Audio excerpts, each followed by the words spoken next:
नमस्कार, आप देख रहे हैं मातृभूमि। मैं आपके साथ शोभना यादव। मातृभूमि की शुरुआत इस समय की बड़ी खबर से। उत्तर प्रदेश चुनाव में हिजाब की लड़ाई अब बाप पर आ गई है। मुरादाबाद की रैली में एआईएमआईएम प्रमुख असदुद्दीन ओवैसी ने हिजाब का जिक्र करते हुए कहा कि हमारी माँ और बहनें जो हिजाब पहनती हैं, मैं क्या पहनता हूँ, क्या खाता हूँ, किसी के बाप को झांकने की जरूरत नहीं है। तो अपनी भाषा पर संयम नहीं रख पाए असदुद्दीन ओवैसी और हिजाब विवाद जो है उसमें ये विवादित बयान एआईएमआईएम प्रमुख ओवैसी के द्वारा दिया गया। हिजाब और बुर्का पहनना तो हमारा राइट है, हमारा फंडामेंटल राइट है संविधान में। मैं क्या पहनता हूं, क्या खाता हूं, किसी के बाप को झांकने की जरूरत नहीं है उसमें। मेरी बेटी क्या पहनेगी, मेरी माँ क्या पहनेगी, मेरी पत्नी क्या पहनेगी, मेरी खाला क्या पहनेगी।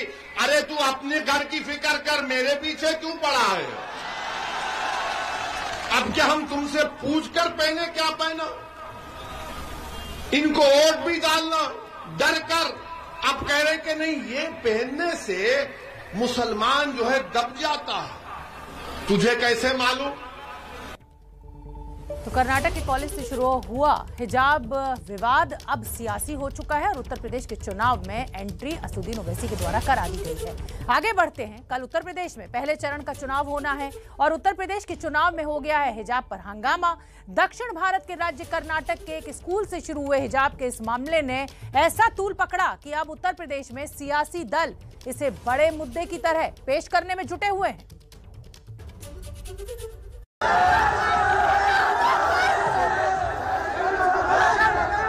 जय श्री राम और अल्लाहू अकबर के ये नारे एक स्कूल के मैदान से शुरू हुए और अब 5 राज्यों के चुनावी मैदान तक इसकी गूंज सुनाई दे रही है।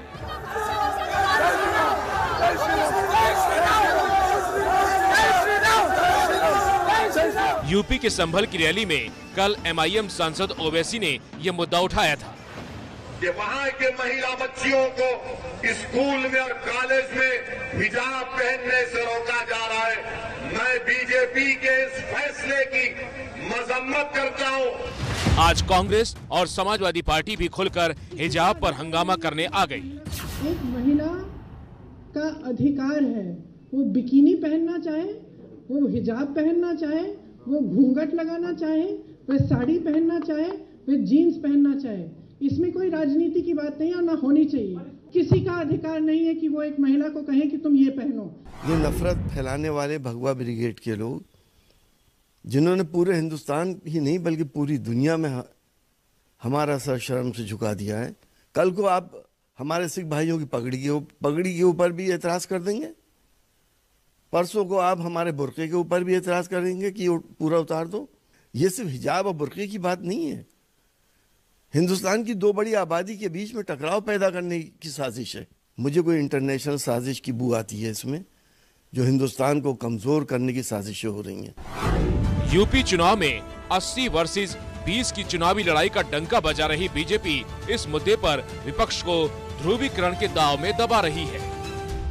कैसा असर पड़ सकता है सर, आपको क्या लगता है? क्योंकि आप जो करीबी से देख रहे हैं, चुनाव प्रचार में असर ये है जी कि उस समुदाय की का महिला वर्ग काफी लाभान्वित हुआ है सरकार की नीतियों से, और ये जो विश्वास बढ़ा है, आप इसको कैसे आप तोड़ने की कोशिश करेंगे? तो आप हथकंडे अपना रहे हैं।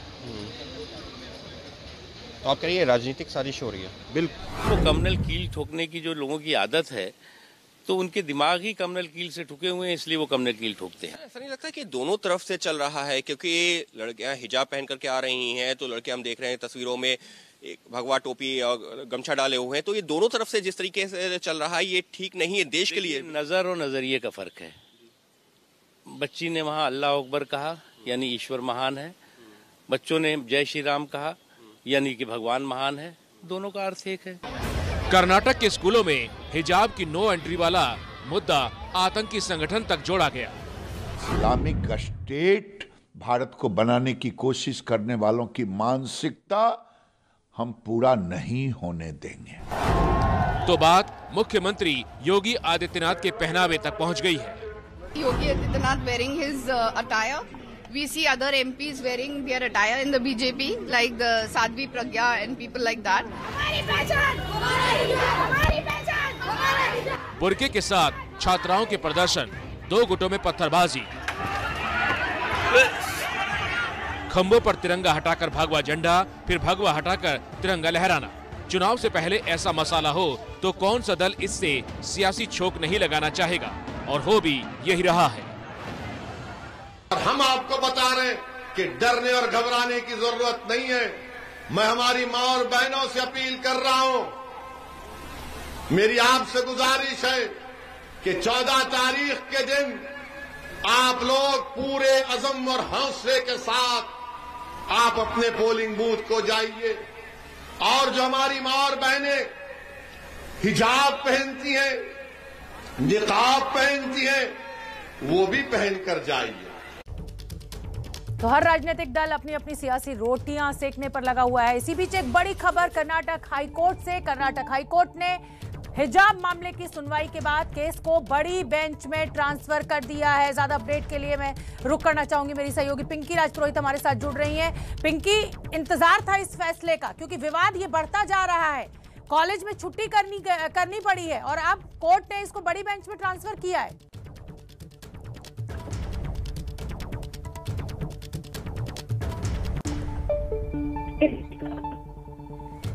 पिंकी, क्या आप तक मेरी आवाज पहुंच रही है?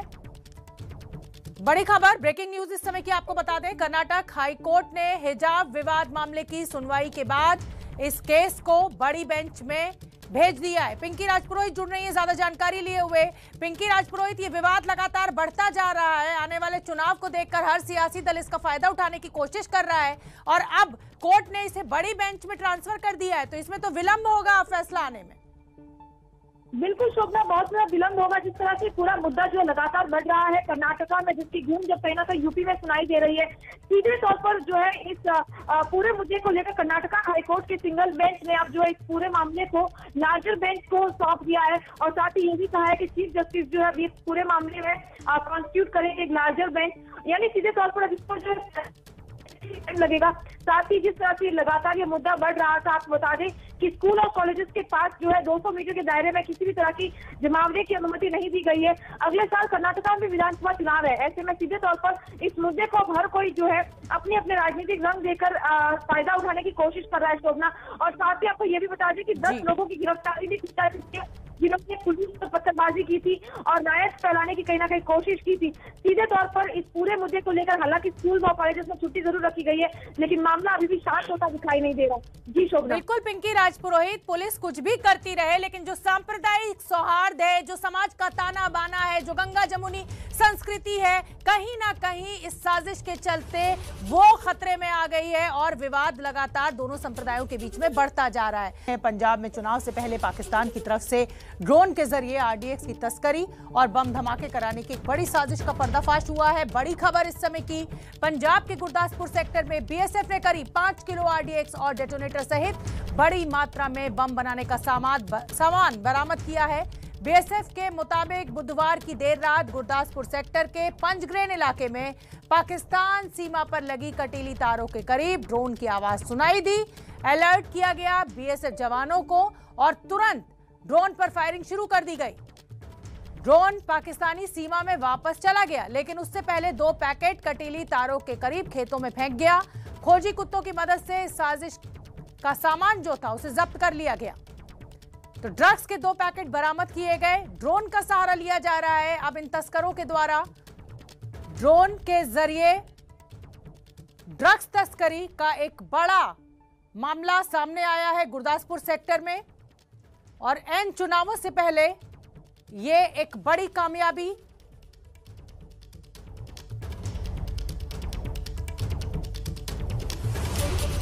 बीएसएफ ने करीब 5 किलो ड्रग्स बरामद की हैं। पंजाब में चुनाव से पहले पाकिस्तान की ये बड़ी साजिश का पर्दाफाश। बड़ी खबर आपको बता दें, वोटिंग से ठीक पहले आज मुख्यमंत्री योगी आदित्यनाथ ने खुद की तस्वीर प्रधानमंत्री मोदी के साथ ट्वीट की है। ट्वीट में मोदी और योगी दोनों ने एक साथ मिलकर हाथ उठाया हुआ है। ये तस्वीर आपके सामने, योगी ने इस तस्वीर के साथ ट्वीट किया है। तो ये फोटो देखिए, एक फोटो वो भी आई थी जिसमें प्रधानमंत्री मोदी ने योगी के कंधे पर हाथ रखा हुआ था। और अब पश्चिमी उत्तर प्रदेश में कल 11 जिलों की 58 सीटों के लिए मतदान होना है। उससे ठीक एक दिन पहले योगी आदित्यनाथ ने ये तस्वीर ट्वीट की है जिसमें मोदी का हाथ पकड़कर उन्होंने ऊपर उठाया हुआ है एक साथ। विकास भदौरिया ज्यादा जानकारी लिए हुए जुड़ रहे हैं। विकास भदौरिया, अगर सियासत के नजरिए से देखें तो इस तस्वीर की बड़ी अहमियत हो जाती है और ब्रांड मोदी का हाथ अगर योगी के हाथ में है तो कहीं ना कहीं संदेश साफ देने की कोशिश उत्तर प्रदेश की जनता को एन चुनाव से पहले।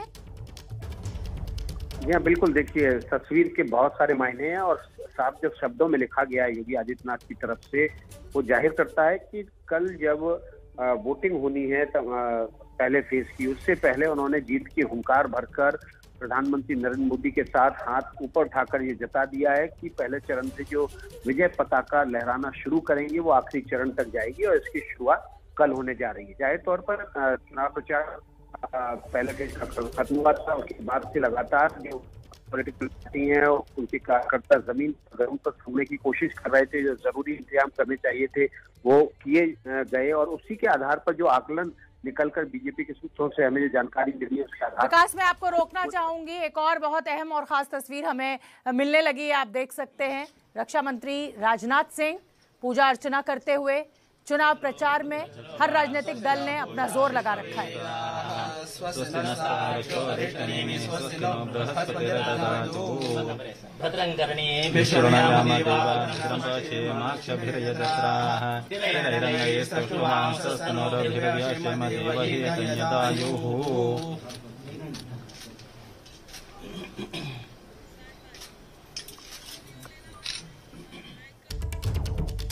तो कल उत्तर प्रदेश में पहले दौर का मतदान होना है। 11 जिलों की 58 सीटों के लिए वोट डाले जाएंगे। पहले दौर में योगी सरकार के 9 मंत्रियों की किस्मत का फैसला होना है और पहले दौर के मतदान से पहले आज मुख्यमंत्री योगी आदित्यनाथ ने प्रधानमंत्री मोदी के साथ ये तस्वीर शेयर की है। ये तस्वीर आपके सामने आप देख सकते हैं, इसके बड़े सियासी मायने हैं। साथ में एक कविता भी शेयर की गई है योगी आदित्यनाथ के द्वारा। एक तस्वीर वो आई थी जिसमें प्रधानमंत्री मोदी योगी आदित्यनाथ के कंधे पर हाथ रखे हुए हैं और आज ये तस्वीर मुख्यमंत्री योगी आदित्यनाथ के द्वारा ट्वीट की गई है।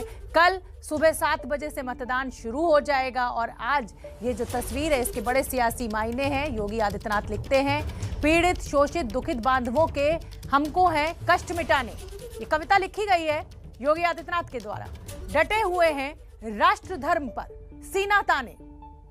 आगे लिखते हैं, कदम निरंतर चलते जिनके श्रम जिनका अविराम है, विजय सुनिश्चित होती उनकी घोषित ये परिणाम है। तो 10 मार्च से पहले ही योगी आदित्यनाथ ने ये बड़ी घोषणा कर दी है और विजय का दावा किया गया इस कविता के जरिए और ये तस्वीर भी ट्वीट की गई है।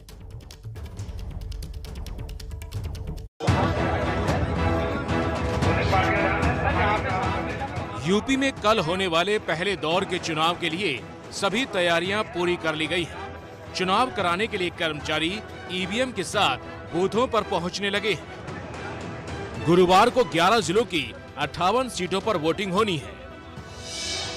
पहले दौर के लिए बीजेपी, बीएसपी और कांग्रेस ने सभी 58 सीटों पर अपने अपने उम्मीदवार उतारे हैं, जबकि समाजवादी पार्टी गठबंधन में समाजवादी पार्टी 28, आरएलडी 29 और एनसीपी 1 सीट पर चुनाव लड़ रही है।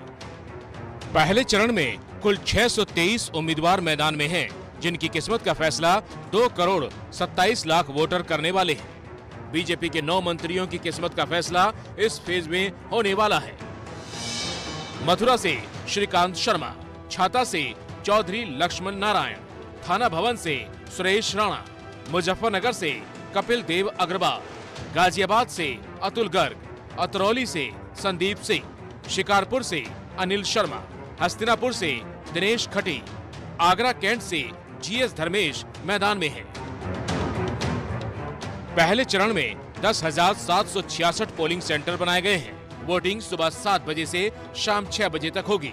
इन इलाकों में अगर आप रहते हैं तो वोट देने जरूर जाएं और सबसे तेज नतीजे 10 मार्च को एबीपी न्यूज पर जरूर देखें। तो पहले दौर की जिन 58 सीटों पर मतदान होना है उनमें से 53 सीटें पिछली बार बीजेपी ने जीती थी।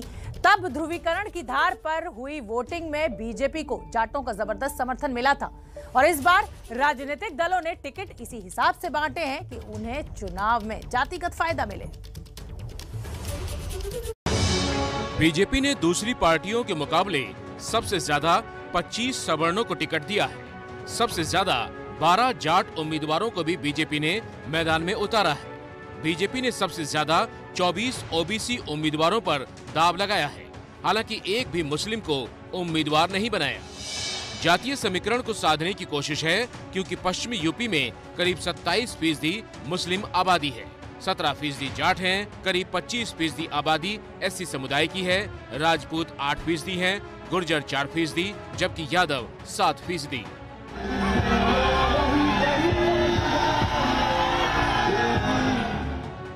अब देखिए एसपी और आरएलडी गठबंधन ने पश्चिमी यूपी में जो टिकट बांटे हैं उनका जातीय समीकरण क्या कहता है। एसपी आरएलडी ने 14 सवर्णों को टिकट दिया है, जिसमें सबसे ज्यादा 8 ब्राह्मण हैं, 22 ओबीसी समाज के उम्मीदवार हैं, जिसमें करीब 10 जाट समाज के हैं। दूसरी पार्टियों के मुकाबले गठबंधन ने 10 एससी उम्मीदवार उतारे हैं और 12 मुस्लिम उम्मीदवारों को भी टिकट दिया है।